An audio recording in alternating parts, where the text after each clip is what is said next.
ఈ వీడియోలో మనం భగవద్గీత అధ్యాయము 1 శ్లోకము 32ను పరిశీలిద్దాం. కురుక్షేత్ర సంగ్రామంలో తన బంధువులను గురువులను చూసి అర్జునుడి మనసు పూర్తిగా విషాదంతో నిండిపోయింది. ఆ సమయంలో అతను శ్రీకృష్ణుడితో పలికిన మాటలే ఈ శ్లోకం. ఓ కృష్ణ, నాకు ఈ విజయం వద్దు, ఈ రాజ్యం వద్దు, ఈ సుఖాలు కూడా నాకు అక్కరలేదు.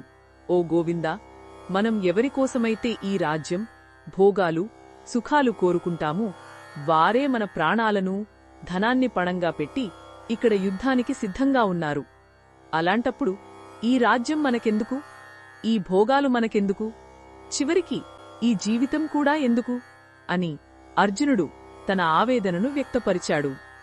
ఇక్కడ అర్జునుడు తన వాళ్లమీద ఉన్న ప్రేమతో, మమకారంతో పూర్తిగా నిస్సహాయ స్థితికి చేరుకున్నాడు. మనం కూడా జీవితంలో కొన్నిసార్లు ఇలాంటి పరిస్థితులను ఎదుర్కొంటాం.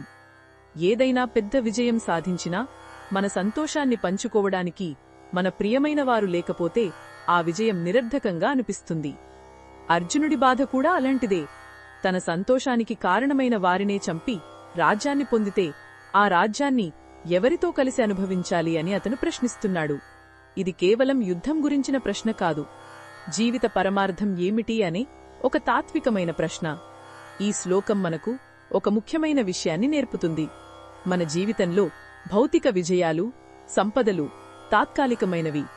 నిజమైన ఆనందం, శాంతి మన సంబంధాలలో, మన కర్తవ్య నిర్వహణలో, మన అంతరాత్మలో ఉంటాయి.